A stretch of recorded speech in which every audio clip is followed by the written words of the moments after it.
Greetings and welcome adventurers to another episode of Let's Play Neverwinter Nights Shadows of Undrentide. Right, we say farewell to Timo Farrar for now.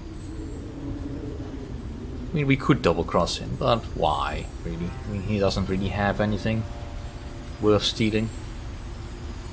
Yet. Anyway, let's find that rock he was talking about. Is that back here again? That was. Although that's obviously not a square shaped rock, it's a rectangle, but sure. The description did say that these ice dragons are usually the brightest.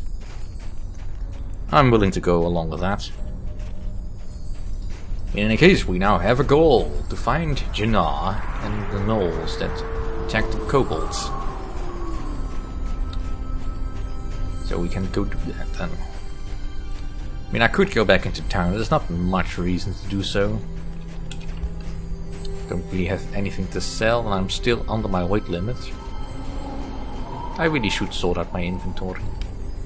Ooh, I can actually identify stuff now. Guess my lore is finally high enough that it actually does allow me to do that.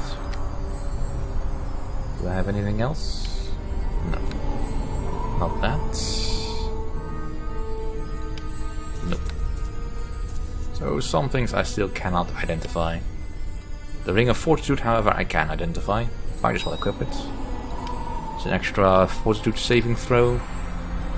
Sure, if I'm gonna get poisoned, I will probably want to have some defense against that. Since poison can really screw me up. Though luckily the poisons are usually just debilitating ones, not life-draining ones. Alright, let's just keep on going on.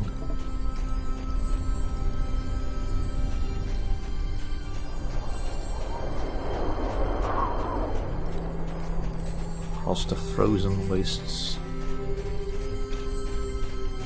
Well, the Nether Mountains, really. Surprisingly cold. Why would you farm up here anyway? What's there to get in the frozen north? I mean, I don't fully understand why people want to live in icy cold conditions, but it's just mostly just me, really. I guess there's something there for them to eat. To hunt, most likely. Farming, not so much. I mean, there's probably crops that will grow in you know, cold soil and all that, but is that really why you go all the way up north? Well, it can't be that cold. I mean, forests still grow. If it was really that cold, even trees wouldn't grow. And these look like deciduous trees, I think. It's difficult to tell. I mean, the pines I can get, but the rest of the trees not so much. Maybe it doesn't get quite as cold here. Always a possibility. Anyway, enough talking about cold. So we have got... What green? I mean, sure there are some pines over here, but green? Really? Unless you're seeing an entire invasion of orcs coming our way, I don't really see any green. I keep trying to turn on a bigger map. That's not what that button does. I mean, I can make the map bigger, but that's not really solving what I want to see. I essentially want to have a bit of a scale on what I am looking for. Also, I'm sort of expecting an ambush. What did he strike? Oh, wolf. Oh, warg, rather. Ouch. Stop hitting my familiar.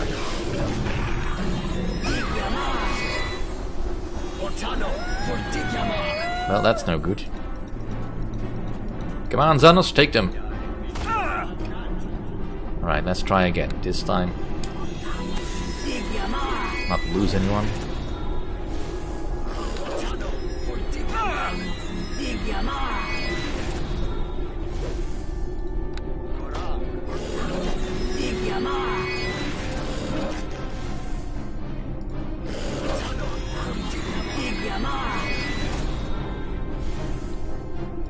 Alright, stop resisting already.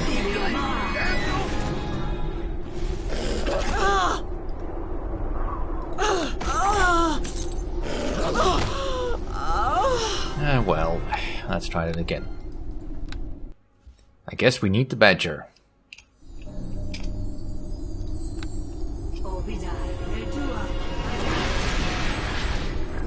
But at least I was right about suspecting an ambush. Hey, we found some more tracks. Were these tracks always here? Large crew of humanoids. Yeah, that's probably the gnolls. Alright, so they're over there. As well as what is that? A hill giant? Or an ogre? Ogre, right.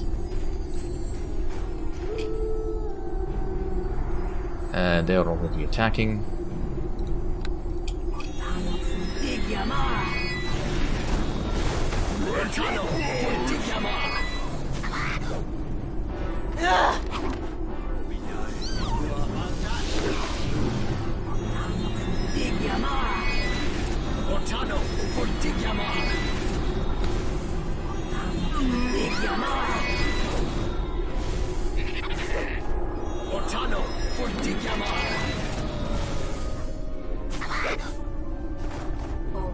You can't defeat the badger.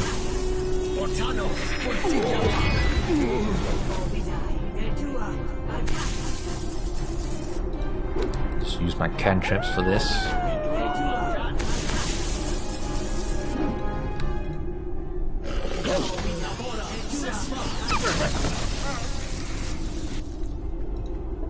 Darn annoying.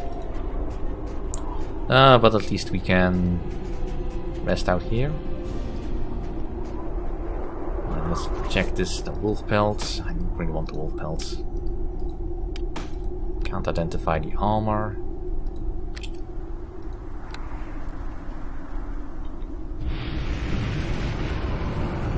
Because I really do need my familiar.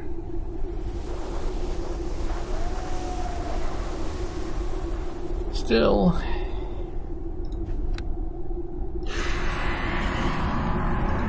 Curious to find what's out here in these hills.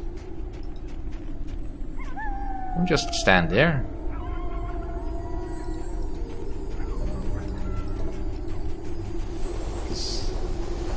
I do find the difficulty curve in the early levels of Undrentide is a little bit uneven.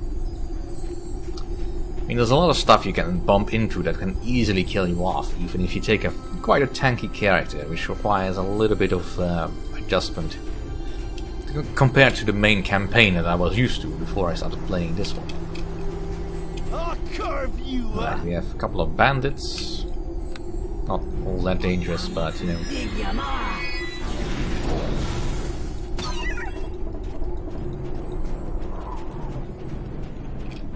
Stop chasing me with that scythe.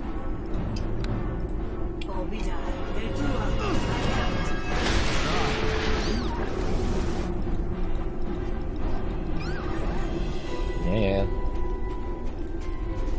Come on. Catch up with the badger. I do so hate it when they focus on me all that much. I mean, what do I do to attract their aggression all that so much? Right, well, now that we know that the bandits are there.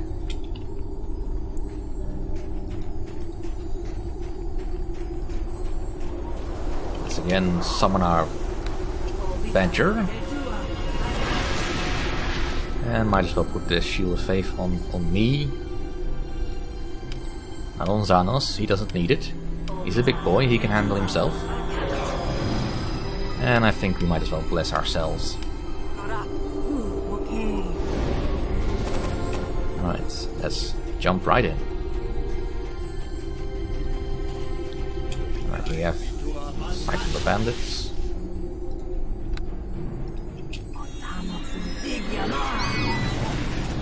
I'll slit your throat! You'll do no such thing.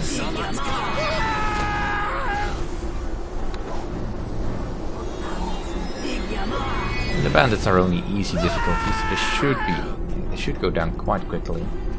Weren't there 3 of them? Could have sworn there were 3 of them last time around. Don't really need the scythe. Not yet over my weight limit. Suppose I might take it. It's an exotic weapon after all. It might be worth something. No, I don't want arrows. Take the potion though. Right. It's for you. Yeah, feed up. Anything else? Oh, there's a crate over here that they have not looted. Boots. Boots of reflexes. Which is, you know, better than nothing. Getting a reflex save could be useful. If I run into a trap, I don't want the heavy flail, that's just too heavy. Right. Let's just keep on going for a little bit longer. Double check that this area doesn't have anything. And yes, I did notice the caves over here, by the way. I'm purposely avoiding those because I know what's in there. Death is in there. I'd much rather have another level before I strike out in that direction. But mostly I just want to examine the outside world first. Because going in those caves is rather tricky. More wolves, alright. Just carefully coax him over with a magic missile. And there's the walk.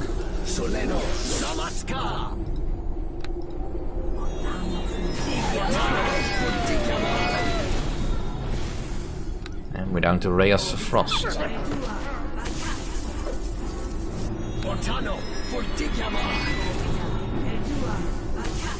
Suppose I might as well try an acid splash as well.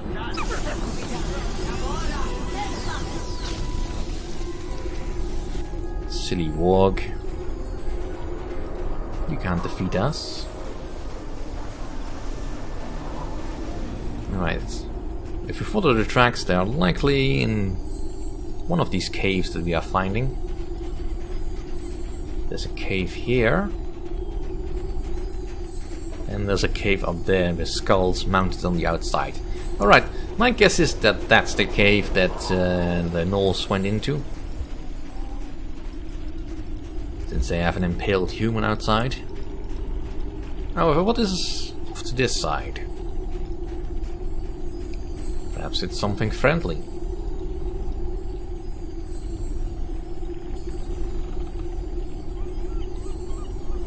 Well, it looks friendly enough.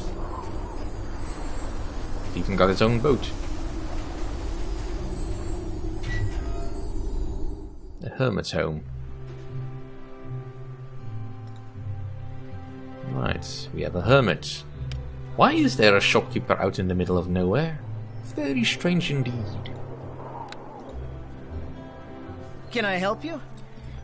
What is it that brings you to the home of a humble child of the lady's peace? On second thought, forget I asked. It's none of my business, so long as you bring no evil to my home.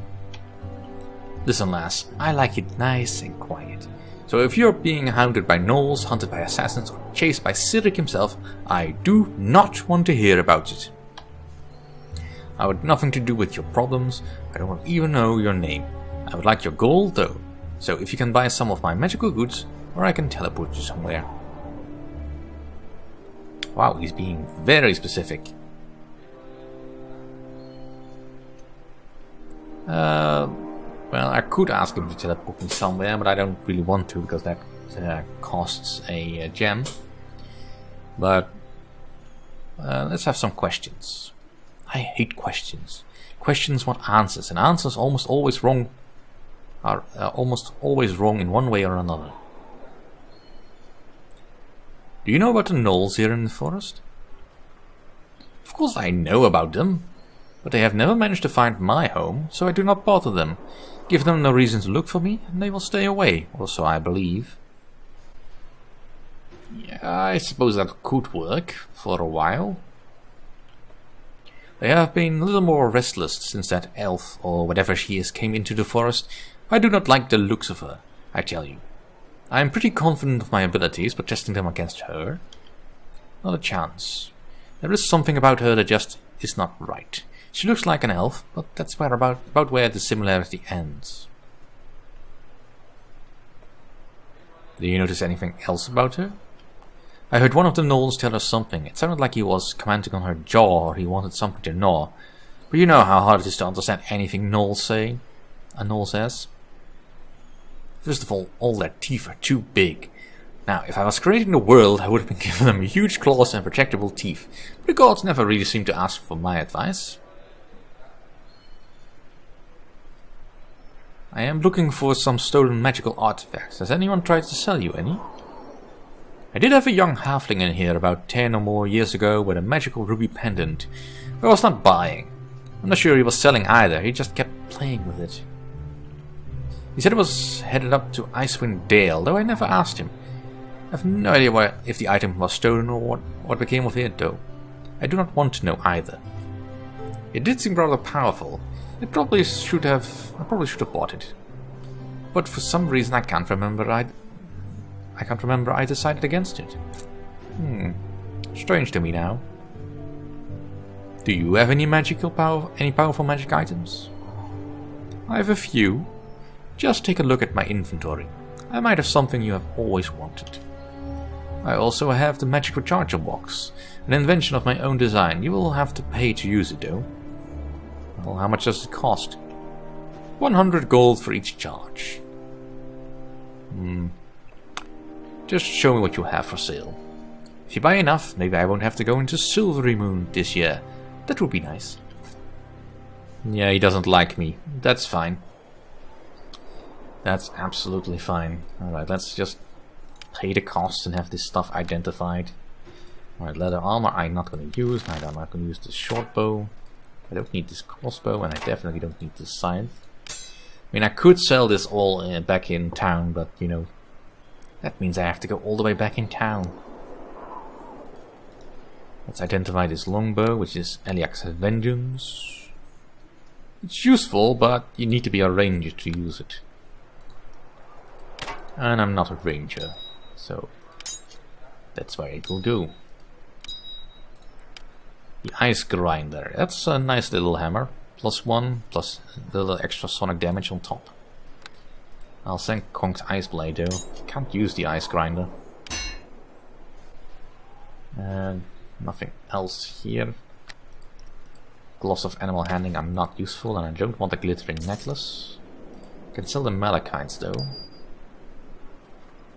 Let's see, there's still one charge left in the Heart of Neely.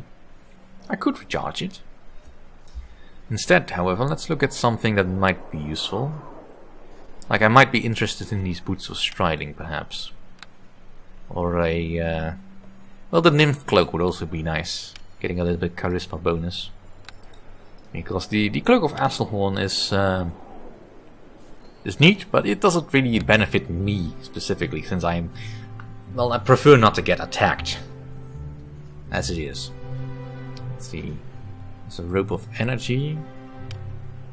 Gives me extra concentration and makes me immune to Magic Missile.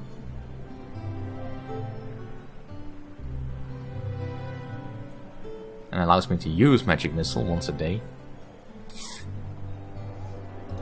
It's not a bad robe. It's a bit too expensive for my tastes. How about an Adventurer's Robe? Extra damage reduction. Can I afford one? No. Well, that solves that question then. The other robes here are not that much use. I mean, they're just named stuff, but they don't really give anything specific. The acid resistance and electrical resistance. If I was certain I was going against enemies that were using that stuff, maybe, but I don't, so I won't. He does have a couple of magic bags. This one is more expensive, so I'm gonna guess it's probably more useful. I'll take one. That'll make things a little bit easier. A Chime of Opening. Allows me to use Knock. Well, since I have Based with me, I don't really need that. As for the Brooch of Shielding, I kinda wish I could find some more items with permanent use. How about I